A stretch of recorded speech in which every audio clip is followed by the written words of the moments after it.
Okay, everyone. I hope you can see me, you can hear me, and you can see my slide deck. So thank you for joining on this 5th of January, which will be probably one of the first webinars of this year. So let me wish you a very pleasant, healthy 2021, and a safe one, of course. And beside all the good stuff, I wish you a lot of Kubernetes, containers, and security. So to kick off this year, we'll start at a lower level. Today, we will discuss about Kube-Proxy and how Kubernetes actually manages Kubernetes services like CluserIP, NodePort, and load balancers. In exactly 2 weeks from now, there will be an add-on to this webinar where we will discuss ingress routing, which is also a very cool topic to discuss. So let's kick off. Also on this call is Jane. She's my colleague based in the UK, myself, Philip, and I'm based in Belgium.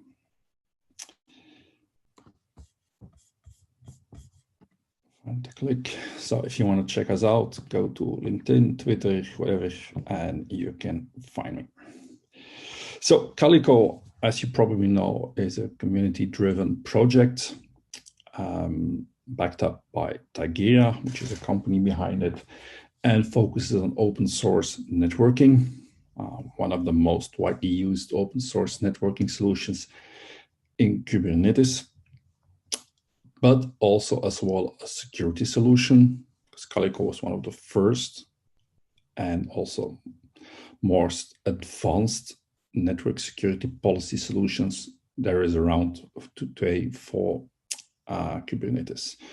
Now, Calico runs in Kubernetes, as I mentioned, but you can also use it on a virtual machine running in Linux, so or in a cloud, as well as to protect the Kubernetes nodes itself. So if you want to participate, go to projectcalico.org or join us on Twitter, go to Slack. There is a very large Slack community that can help you with the open source issues, troubles, or questions that you might have. So feel free to do that. So Calico or Project Calico is the open source version of the project. There's also an enterprise version, which extends and adds, of course, functionality on top of it. But just to put it in perspective, Project Calico is used almost everywhere. So you can find it in most managed cloud solutions, EKS, Google, Azure, IBM. All of them do implement the Calico networking policy functionality. Some of them also started to use the Calico CNI. You can, of course, also use it on native Linux and Kubernetes, on Docker, on this OpenShift, Rancher, and so on and so forth. Not to forget, you can also use it on bare metal. This is the case in which we will use it today, although it's running in VMs. And last but not least, you can also use it on Microsoft. The enterprise version itself has a little more networking features and security features than the open source one. But important in this picture is it's also ready for multi-cloud, which means that you can have one central management plane that is actually managing all your Kubernetes clusters wherever they live, and giving you all the logging and visibility that you want. So let's dig into the networking part. So as you know, every Kubernetes cluster does need some kind of networking. That's how the pods are actually communicating. Kubernetes itself does not implement any kind of network. That's basically provided by what is called a CNI. Calico is a CNI, a container networking interface. So Kubernetes actually relies on a CNI. Of course, for this webinar, we'll be using Calico, more specifically Calico, the open source version. So whenever somebody tries to schedule a pod, and the pod is assigned to a node somewhere in the cluster, the node will try to obtain an IP address. And this is done by kubelet. And kubelet tries to obtain an IP address, which can be specific for each node. Once a pod has an IP address, well, it can actually connect, of course, and talk to the other pods. So that's one of the design criteria and things to keep in mind is that every pod inside of a Kubernetes cluster can talk to any other pod in a Kubernetes cluster without any need for address translation. So you can consider it one big flat network with no security. That's where the network security policies come in, of course. That will allow you to basically filter on who can communicate to who. But some CNIs simply do not implement network policies. Now, another things which complicate things and will also basically decide what we're going to do with the cluster IPs and the Kube-Proxy stuff is that pods are scheduled somewhere on a node and they are actually assigned one of the free IP addresses. So that also means that IP addresses cannot be predicted. So if a pod comes up or a pod is scaled out through means of a deployment or by a replica set, means that some pods will have different IP addresses. If another pod comes up an hour later, it might actually take that IP address if the pod does not exist anymore. So relying on IP addresses inside of Kubernetes is not a smart thing to do. And it will probably put you in a lot of issues later on. Last but not least, this is not always the case, but quite often the IP addresses used by pods are not routable or non-routable outside of the cluster. So quite often it's a range of IP addresses which is encapsulated or not encapsulated, depends on which CNI you're using, but very often, except a few exceptions, like for example in Azure, these pods are not reachable or cannot be routed outside of your cluster.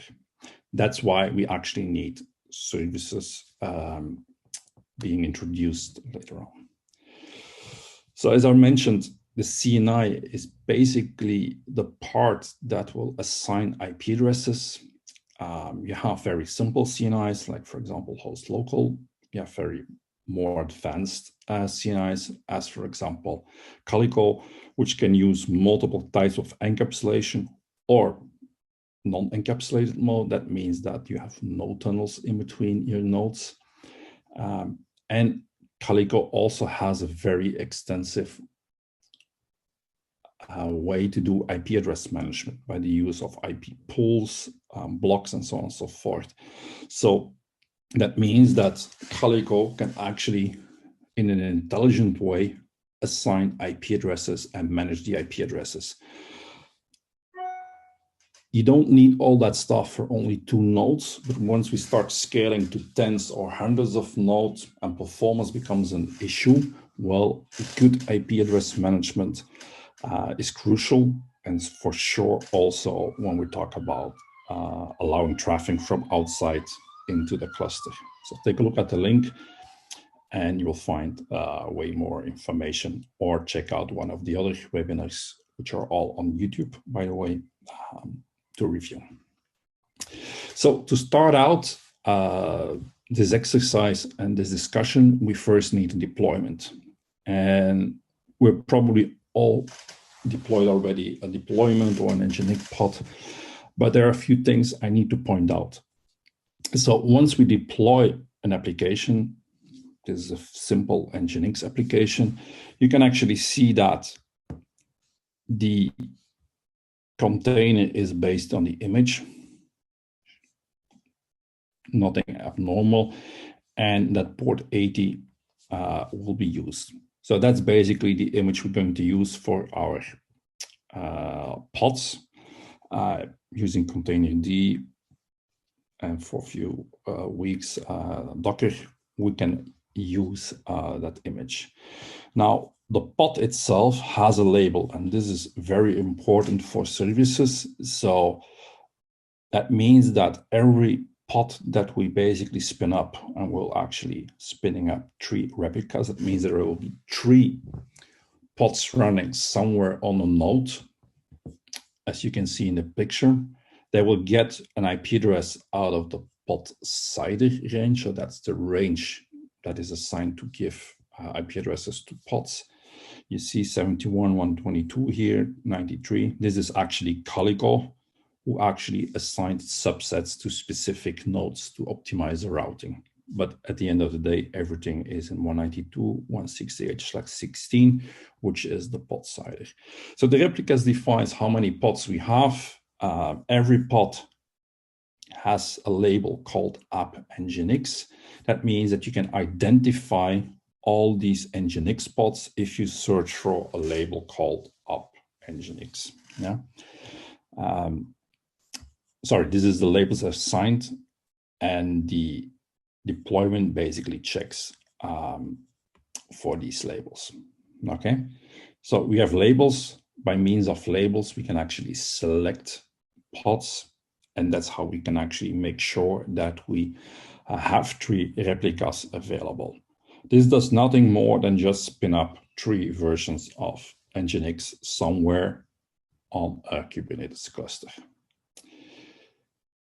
To show you then dynamic IP addresses, while, for example, if you would scale up your replica set to 5, yeah, 2 other pods will spin up. They will get an IP address from the CNI, and they will be reachable. So you should ask the question at this point, yeah, right, but if the IP addresses are dynamic, how does an application, how does an external client, how does a web browser actually knows to connect to which IP address?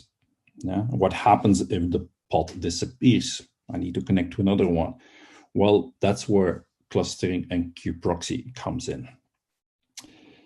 So this to prove the fact that pods don't live forever and IP addresses do change. If a pod fails, like in this scenario, the fact that we have a declaration or a declarative form of a service, like a deployment, yeah, automatically a new pod will be scaled up when the other one dies or is killed. So keep that in mind. So it's dynamic. We have no idea actually to connect to which pod. So Kubernetes basically solves this by the idea of Kubernetes services. So a Kubernetes service is a Kubernetes object, like a pod is an object, like a deployment is an object. Well, there is also an object or a resource called service, and it's actually a collection of pods. So a service is nothing more than an object that links together all the pods based on a selector. So if I want to create a service, I could say, okay, this service is representing all the pods with, for example, app equals Nginx. Yeah. The service is actually accessible on what is called a service IP address. Yeah. So in Kubernetes, there are 2 IP address ranges. One IP address range, pod CIDR, is used to assign IP addresses to pods, but a very important one is also the service CIDR. The service CIDR is actually a different, actually a non-existing network range that represents that logical set of pods. I'll show it in an image right away, how it works. So through the means of services, we can actually decouple or make an abstraction of where the pods live. So if you connect to the service, Kubernetes will make sure that you get connected to a pod that is actually alive. Yeah. It's also used for service discovery, because just imagine two pods that need to connect. For example, Node.js needs to talk to whatever red is. Yeah, since pods are dynamic, you cannot configure one pod to connect to the other pod if everything is dynamic. So service discovery here is actually a way to find out how to reach another service. Quite often, it's not any more complicated than DNS. But services do allow to do this. So it would be easy and fast if there was only one simple service, but there are multiple types of service. The most common one, or the most used one, or the most implicitly used one is a service type called ClusterIP. You don't see any type here, but you could actually say type ClusterIP. But by default, it's ClusterIP. So essentially what it does, it gives the service a name. In this case, my Nginx ClusterIP.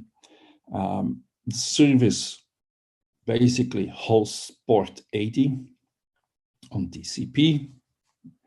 And it actually groups together all the pods with labels app Nginx. So if I take the example I just had, where my pods are essentially on different nodes, yeah, we're now going to think away the nodes, but just remember that pod 1, pod 2, pod 3 can be essentially everywhere inside the Kubernetes cluster.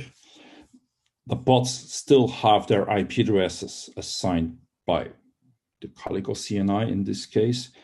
And when we define actually the cluster IP address, well, you can see that there is a other strange IP address, a service IP address, is actually the IP address that will abstract the services. So that means that if you can connect to, in this case, 10.104.59.110 in some way or the other, yeah, you will be intercepted by Iptables. I'll talk about that later. And Iptables will make sure that you get directed to one or the other pod. This is, in brief and very short, how Kube-Proxy works. So once you define a service, yeah, Kube-Proxy will actually program Iptables on the Kubernetes nodes to make sure that if somebody connects to the service IP address, gets directed to one or the other pods. If something changes, kubelet gets aware, it will remove it. Kube-Proxy will make sure that finally the pod is removed from that service and deprogrammed actually from Iptables. So that's the most simplest case. Now, every service, once you define it, also gets a DNS name. So that means once you define a service, like for in this case, my Nginx ClusterIP, well, you can actually reach that one without knowing the IP address if you connect with a host name like my Nginx ClusterIP. This works fine as long as you're in the same namespace, but cluster IPs are reachable outside of the namespace they're programmed in. So that means that my Nginx ClusterIP also has a host name like my Nginx ClusterIP, my namespace service.cluster.log. So if you connect to this name from anywhere in the cluster, you will essentially and finally come to this one of these spots. It's easy to troubleshoot. And as you can see, you only have to know the name don't have to know the service IP address nor the pod IP address to connect. Pods by default don't have a service IP, pods by default don't have a host name by default, which is in DNS. Philippe, we have quite a few questions in the Q&A which are open, which I can't answer. I don't know if you can take them now or there's good time to take them. I cannot see the Q&A for one reason or the other. Do you want to read them out? Let me know. 1 second, I'll see if I can see Q&A section.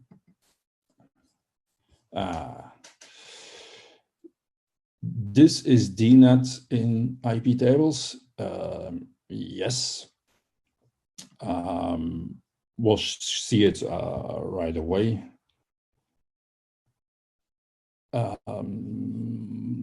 Does Calico assign a /24 for each node? By default, it can, but it's configurable. Yeah. So you have the pod sider. Actually, Calico creates an IP pool from the pod sider, which by default is /16. And from each IP pool, it will create a block per node, which is /24. But it's configurable, but you're correct.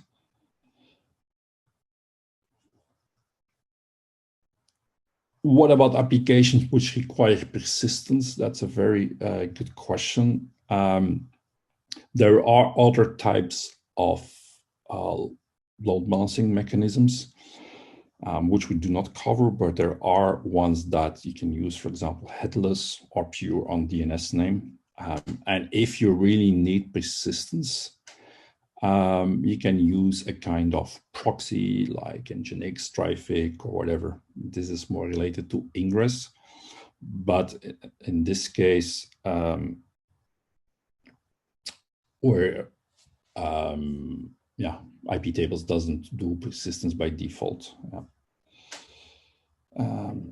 Okay, single pod to internet with different subnets. Technically, with pods you cannot do that, but you can use something like Multus, and Multus can actually use two different kind of CNIs, two interfaces, or I guess even three interfaces, and so on and so forth. But check out Multus.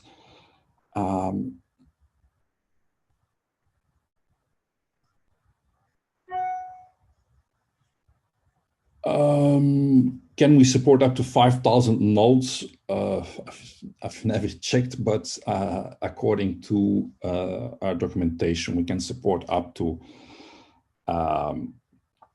10,000 nodes, if I'm not mistaken. So I never made a calculation, but technically it should be possible. Now, 3 million containers or 300, I don't know, 150 pods should be possible. Just take in mind that typically you don't have the ability to have so much pods on one node. So typically you would count around 100 or 150 per node, but should be technically possible, I guess. And how are IPs assigned to pods? Well, the moment a pod is scheduled to a node, this happens on the Kubernetes master, kubelet will basically see that it has to schedule a node, and it will actually use a binary to actually communicate. And I think, let me see here. I don't know if I have it in the slides here. I removed it, but there is actually a directory on a node, which is a CNI, which is, here it is, typically in CNI bin, where an executable is installed, and that executable makes sure that an IP address is assigned and so on and so forth. But that executable has a CNI interface and is provided by Calico or Flannel or whatever you are using. Okay, so the cluster IP address So as I mentioned, is used from the cluster range, cluster IP range, so the service side, and quite often is not reachable from the internet, from outside or from the internet, of course, except if you use Calico, you can do that.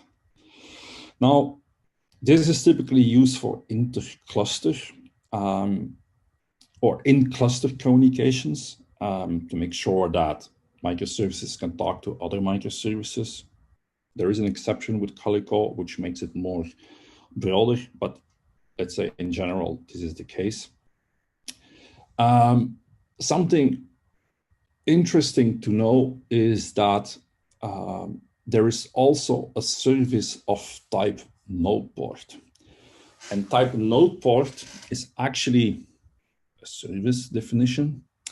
But by specifying type NodePort, what you actually do is make sure that the service we just created, so that IP address on port 80, is actually exposed on every node. Yeah, so remember pod 1, 2, 3, we're sitting on node 1, 2, 3. So every node, the moment you specify node port, will open a port, in this case 3970. It's always something in the range of 30,000 something. So the moment you actually create a service of type NodePort, it will actually create the cluster IP, but it will also make sure that that cluster IP we just created is exposed on every node on the host node IP address. So that means that if you connect to the Kubernetes node on this higher port number, you can actually reach the service.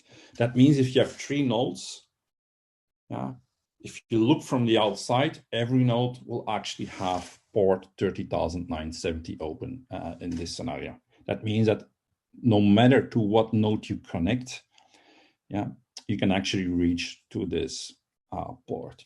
You can fix that port to a number in the 30,000 range, but just keep in mind that if you delete and recreate a new one, the port number will probably change. So I'm not saying it's totally random, but it's hard to predict what that number will be.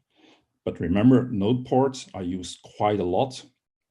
And that's how, for example, if you use kubectl, kubectl connects to the kube API server.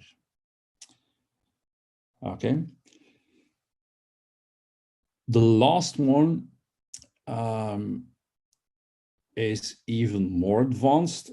The last one, there are a few other types of services, honestly, but the last one we discuss is the one of type load balancer. Type load balancer will create a load balancer, but keep in mind, Kubernetes does not provide a load balancer. Type load balancer is actually an external load balancer. Now, this is easily used inside of managed clouds. If you go to Azure or you go to AWS, if you go to DigitalOcean, if you go to IBM Cloud, probably, the moment you actually define something like this, it will do actually the stuff we just discussed. It will create a cluster IP address. It will actually create a node port, and then it will actually talk to the load balancer.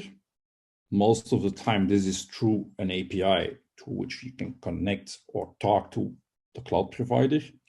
So the moment you do that, your Kubernetes cluster, for example, EKS, will talk to AWS API and actually instruct the AWS API to spin up a load balancer.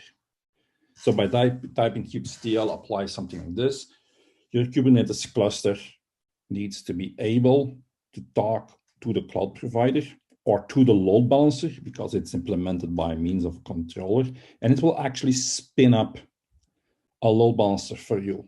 That load balancer does not exist inside of Kubernetes. I'm not saying it cannot run there, I'm just saying it's not something that is owned by Kubernetes. So to make a very long story short, if you actually want to expose these Nginx pods and make them reachable outside of the internet, well, you actually create a load balancer, will create a cluster IP, will expose the cluster IPs on each node on the host. The load balancer will make sure that all incoming traffic, in this case, for port 8443 that hits the load balancer will be sent to one of the Kubernetes nodes. Yeah. When it reaches one of the Kubernetes nodes, Iptables will make sure that it actually reaches the correct pod. Okay. So I didn't spin up one in a cloud. I'm using for the demo right on the one in AWS, which I built myself. But if you do that, so the moment you actually create a type of load balancer, you will actually see, for example, I have a few examples here. So the first ones are actually the pods. You can see them. You can actually see the services. If you just create a service with cluster IP, it just has a cluster IP address. Yeah. If you create one of type load balancer, yeah, it actually gets an externally reachable IP address. If you do that, depending on the cloud you're using, it can take a few minutes.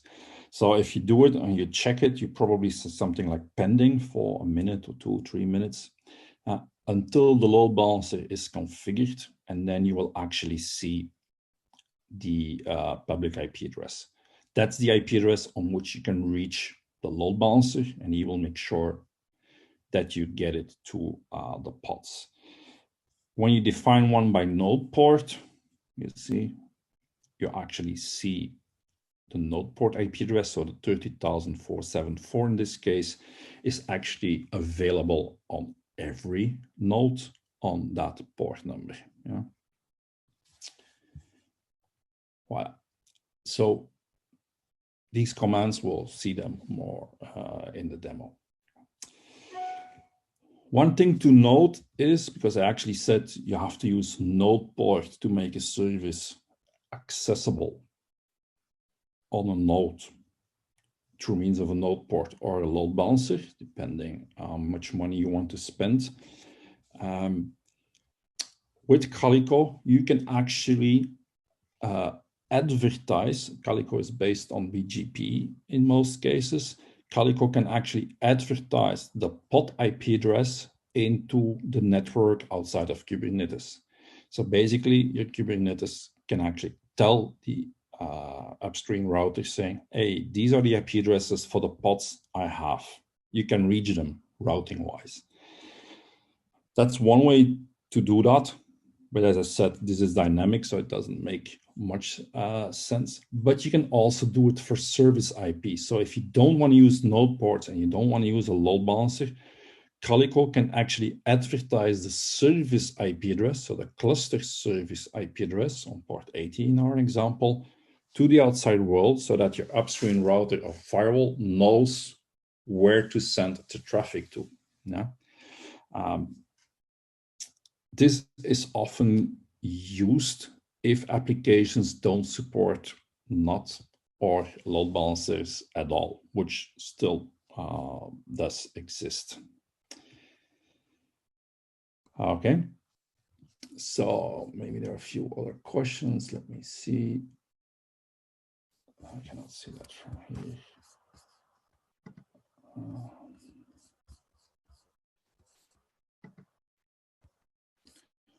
For one reason, I cannot see these things. Okay. What is IPVS? In terms of Kube-Proxy, IPVS is actually a replacement for Iptables. We'll discuss this briefly in the next slides. In two different pods with two different IP, can I to communicate? Yeah, normally, yes. You can even create a router if you would like to do that.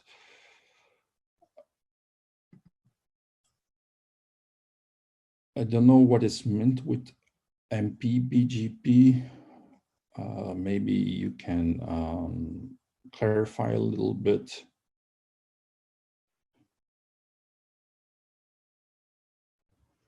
Is Kube-Proxy needed when kubelet? I think yes.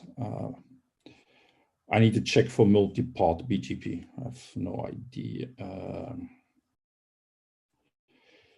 You can have a pre-assigned higher port number for services. You can basically fix it. That's possible. Okay.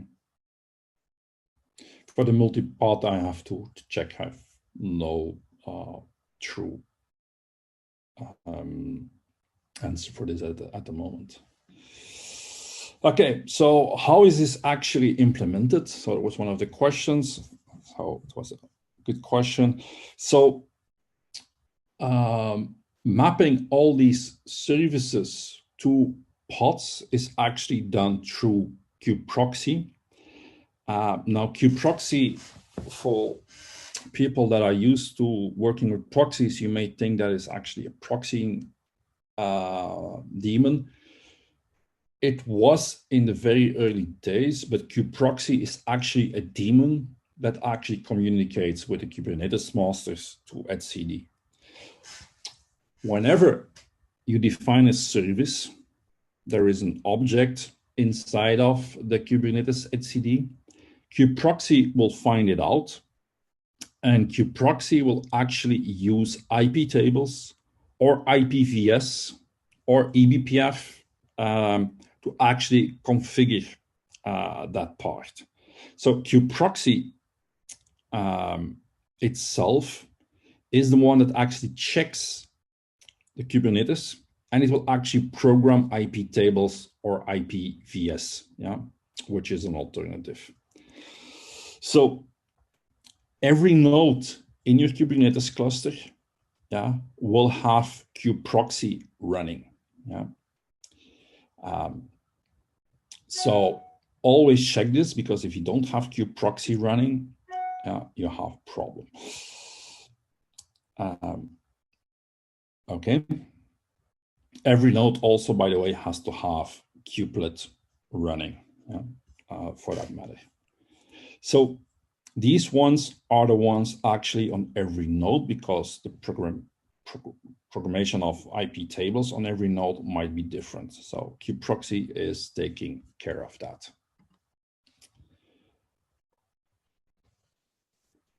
This is a slide I made a while ago. So the process is actually as follows. So once somebody defines something through kubectl, a deployment or a service, everything is always stored into etcd. Everything communicates through the Kube API, and the Kube API actually stores everything in etcd. So once the scheduler decides where pods need to be scheduled, for example, if I have 3 pods, and the scheduler will decide, okay, I need 1 pod on node 1, 1 on node 2, and so on and so forth. Kubelet will watch Kube API etcd to actually see whether or not it should spin up a new pod. When Kubelet sees that there needs to be spun up a new pod, Kubelet will make sure that through the CNI interface, it will get an IP address and actually spin up that pod. You don't need Kube-Proxy for that.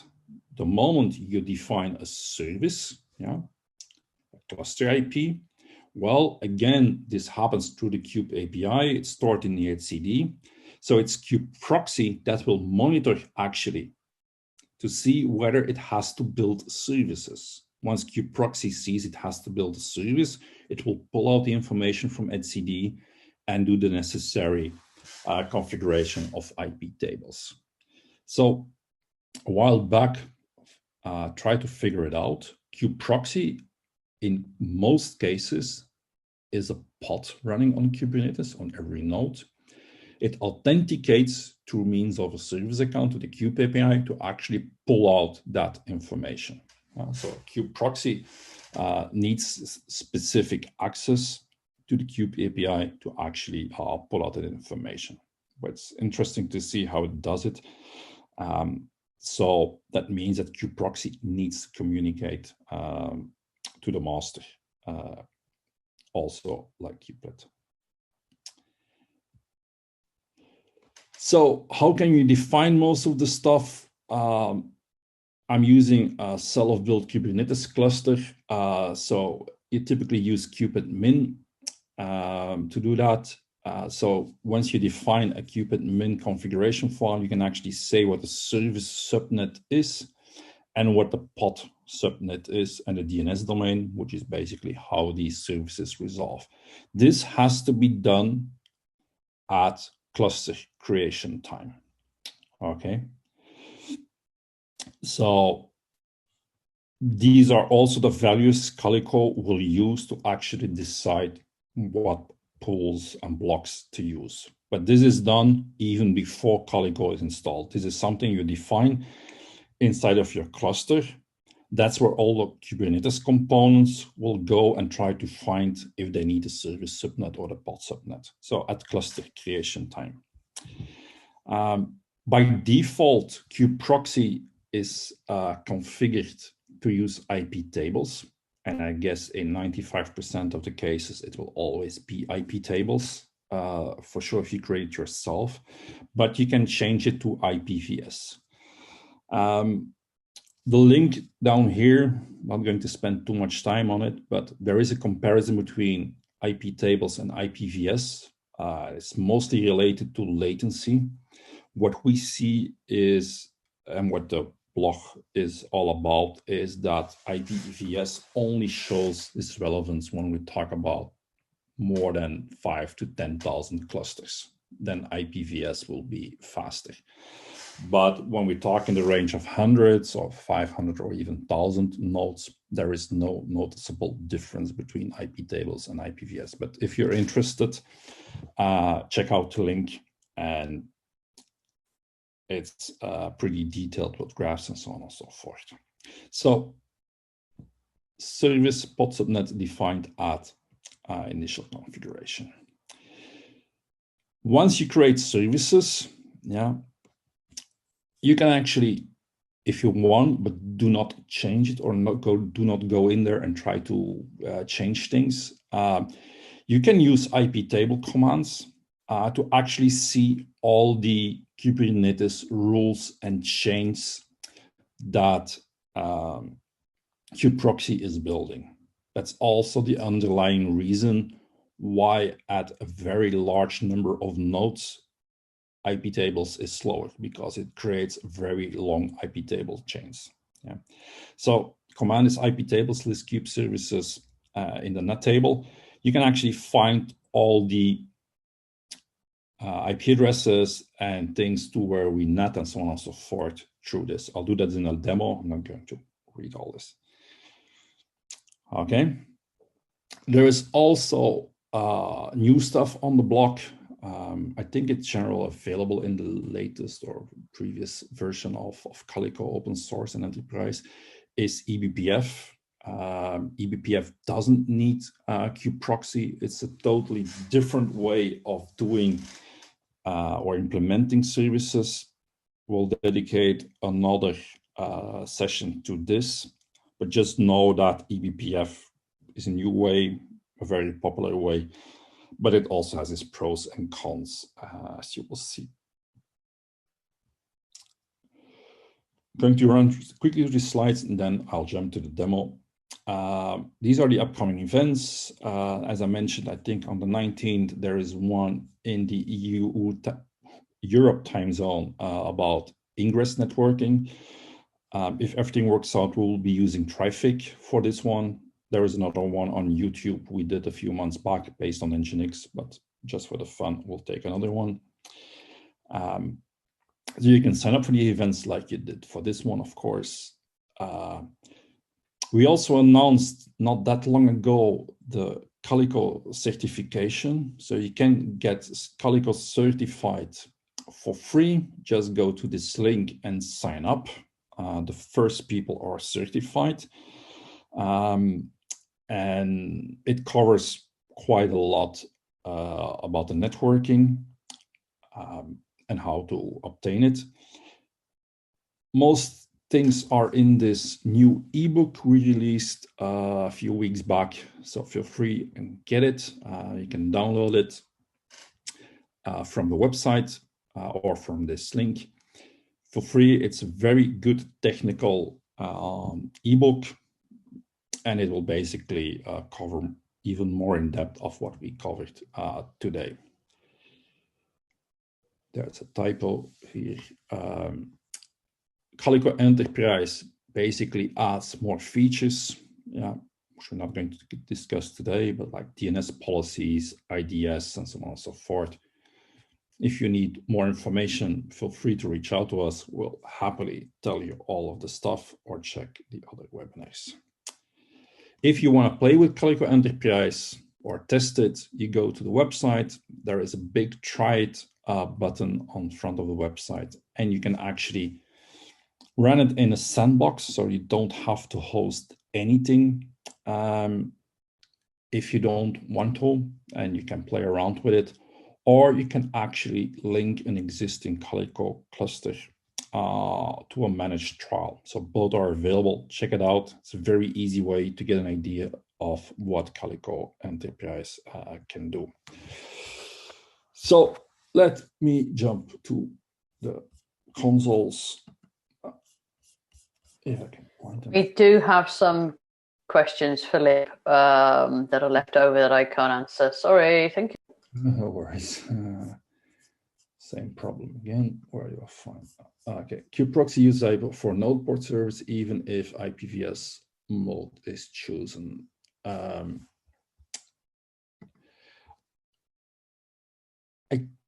think so, because of the NATing.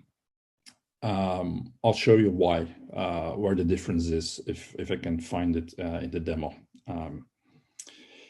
It actually uses netsets, which is another way to do the distribution. We'll just try to see if we can find it. Gets flushed. Yes, typically everything is refreshed, and there are controller loops that are watching it. So if you flush it, it will rebuild. Not clear on how eBPF preserves source IP address. You can preserve source IP address with eBPF if you want, but that's basically it works totally different. Yeah. We can take this offline, but eBPF does it totally different. It's hard to explain right now, but if you want, we can take it offline.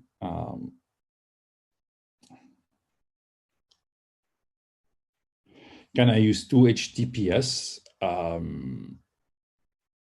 Yes, as long as they are living on a different cluster IP, you can with a load balancer.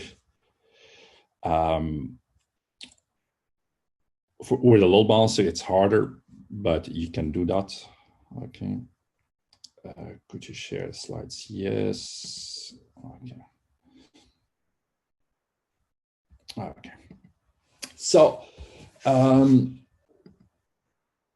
the demo is actually available here.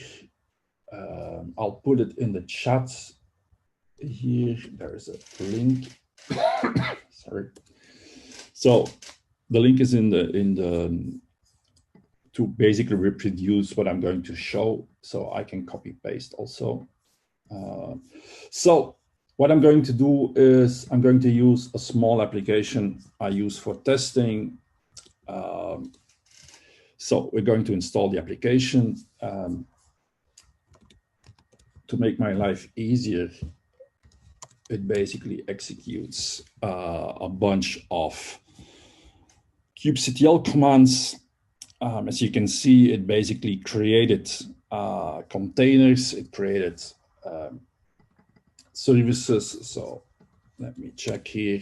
You see, so if you actually do exactly the same, you don't have to run the setup command. You can actually just use kubectl, but it's easier.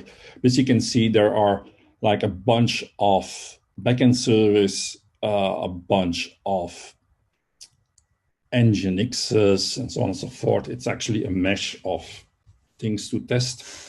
But that's not the point here. If you go to the GitHub page, you can find it. My pods are up and running, and there is also a traffic generator, so there's traffic running in that app for various testing. Okay, so we have an application. That's already something. So I'm going through the steps we discussed earlier. So I'm going to check that namespace. We're going to see the IP addresses and the labels. So this is important for services. So as you can see, everything has an IP address in the pod CIDR range of Calico running on the nodes. As you can see, everything has labels. Yeah. Some labels are assigned automatically, but you can add as much labels as you want, of course. So nothing very particular. These are the pods which we are in use. And right now, to understand, of course, services, we need to understand the concept of the labels. So right now, if I would execute this, show me all the pods that actually have a label echo server 1. So it will show me 3 pods. Yeah, that's how Kubernetes services, yeah, will actually find the pods. So if I add an echo server, yeah, it will also have the label app echo server 1. Yeah, the services will update it. We'll see there is a 4th one. It will actually include it as an endpoint in a service. Okay. So, for example, if I would scale this deployment, yeah, and I would do the same thing, we'll actually see that I have 5 of them. If I would go to 3, they will be removed. Okay, so dynamic number of pods, dynamic IP addresses, how is everything actually linked together? Well, as I mentioned, everything is actually linked together by means of a service. So as I can see, I already created a bunch of services, and services you can see have a selector here. So service in this case called zone 6. Basically, this is the cluster IP address here, and it groups together all the pods that do have app echo server 1. You can actually do things like kubectl or describe service, for example, zone 6, this one with the echo service in and demo. You see, we can find the information. It's simple cluster IP, so no NodePort. You see all the endpoints here. Yeah.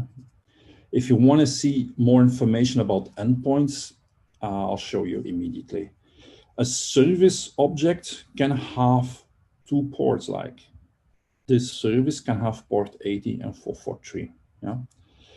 You can see the list is not complete here, but if you, for example, do kubectl get endpoints zone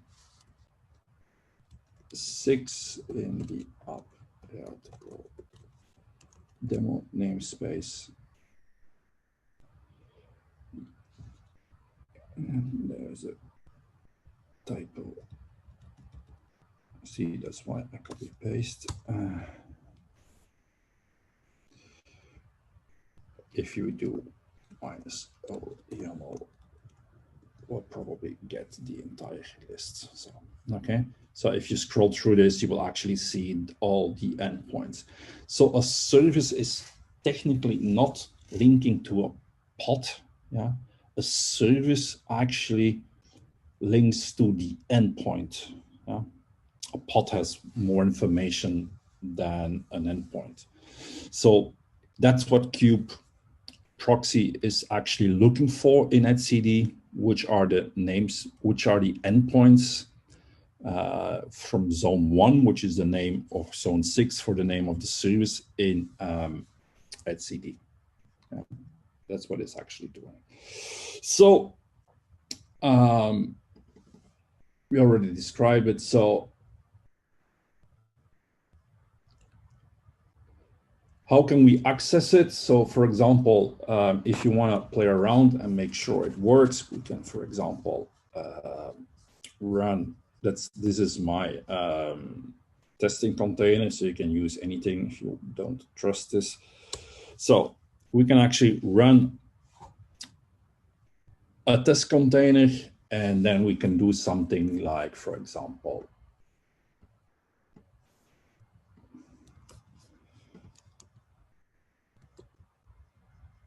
yeah, and it should work. This is what the backend application is doing. So you can see, there are multiple apps on it and so on and so forth. So you can see, I can simply connect to zone 1. Zone 1 is actually the service name. Yeah. I can actually change it to another zone, and I can go to zone 2. Yeah. Remember, I could actually do dot namespace, dot service, dot cluster, dot local from any namespace. This is how applications or microservices connect to other microservices. They don't need the IP address. They don't need the IP address of the service. They can just actually connect to a logical name, which is resolvable by DNS. If you want to know this, you can actually do this if you're interested. So you can actually see this is the DNS name or the prefixes. So you can actually do something like, so 6 in, for example. Yeah. And that should also work. Yeah. So that's how it actually works. And the fact that you have this, you can see the namespace is in the DNS name. So that means that from namespace X to, in this case, uproutable demo, it's resolvable and reachable. Yeah. So if you want to see all the gory details on Iptables, well, you can also do this. So if you execute this command, you actually see all the tables, which is, of course, a little bit long, but if you're interested, you can go and figure it all out. But I'll give you a hint. Yeah. So if you execute this one, show me the Iptables list, Kube services. Yeah, you can actually see all the services that were just created. Yeah. Let me highlight, for example, zone 1. You can see there are a few rules, but the most important one is this one. You see, if something connects to the service IP address here, yeah, doing things that I should not do, apparently. Yeah. So if I connect to the service IP address, yeah, I'm actually going to this chain. Yeah. So if I'm going to this chain, I can actually go and try to see what's happening in that chain. So I need to change the name, of course. So if I hit that IP address, I get destination mapping to whatever is in this chain. Yeah.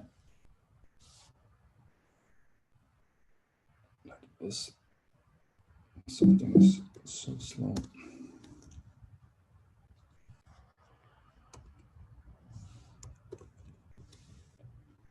You see, so if I match this rule, I get actually knotted to this rule, yeah. And actually the factor is SEP. I don't know what it's sent for, but actually if we'll take a look at that chain, you can actually see all the endpoints. So let me do this. You see, and this is finally the pod IP address. Yeah.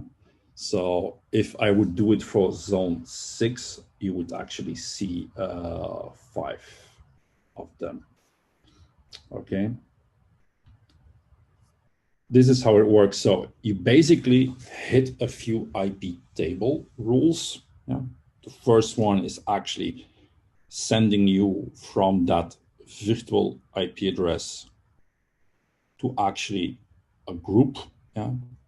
And that group basically does the denetting to all the pods. Yeah. So there are a few rules. So if you want to follow the chain, there are like 3-4 rules. I'm going to, for the sake of the demo, do we have time left? Not really, but let me do this for zone 6. Yeah. So this is the one for zone 6. Yeah. So let me see if we can find that one quickly. There's one thing I want to show you. You see, if we take the one for zone 6, you see that for the service definition, there are like, I scale it up, so 5 ones. Yeah. And here you see the statistic mode random probability, which is actually how Iptables implements the load balancing. If you figure it out, it basically says that you have about 20% chance to hit this rule. And from the other rules, you have 25, 50, 30. So at the end of the day, if you make the calculation, you see the last one is 50% chance between two. So that means that the traffic is distributed equally. And these are the chains that are actually updated when you do scale up or scale down. So if you look in detail for this one, for example, you'll probably find the information about which pod this rule is referencing to, you see. If we'll take another, you actually see that it's probably another IP address of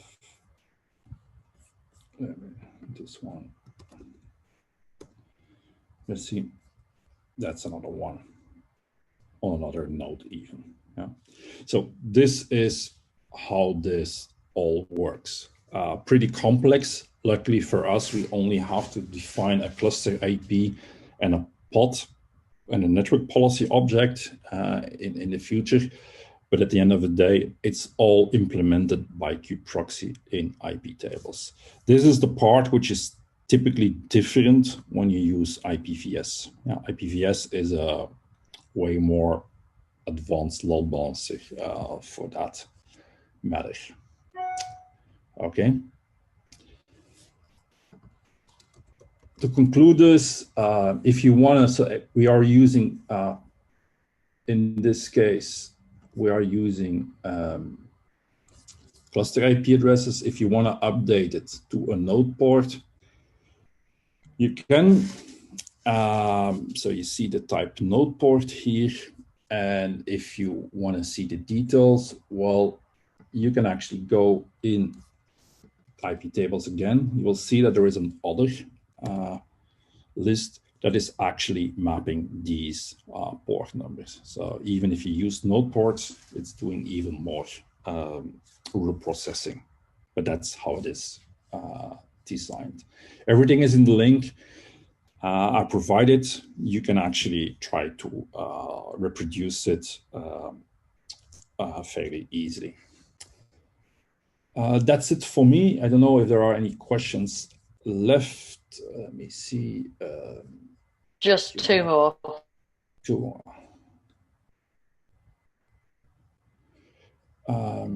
So basically nothing to pods using it. It's not Kube-Proxy that is doing it. Yeah. So it's not the pod itself, it's Iptables that is actually doing the destination mapping. It's Kube-Proxy that configures Iptables.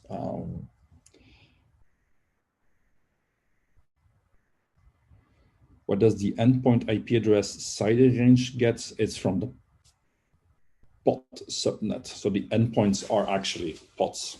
It's an IP address of the pods. Yeah. There are no more questions. I thank you. Thanks for joining that early in the year. I hope it was interesting. If you have any other questions, feel free to Twitter, LinkedIn, or join us on Slack, and we'll give you more information once we can.